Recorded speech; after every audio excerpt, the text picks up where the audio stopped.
PicsArt не үшін платный? Қазір соның жауабын айтатын болам. Ең алдымен приложениеге кіреміз.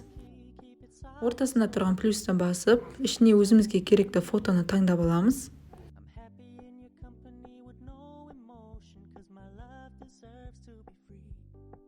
Бізде реклама шығып кетті. Төбесіндегі X-ті басып, рекламаны алып тастаймыз. PicsArt'ның ішінен текстті таңдаймыз. Т деген белгімен тұрады. Өзімізге керекті сөзді жазамыз.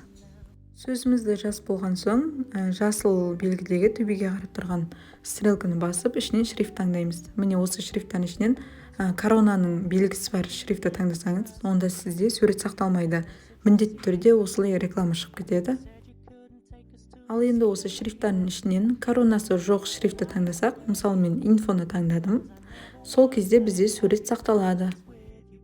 Видео пайдалы болса, лайк басып, подписка жасауды ұмытпаңыздар.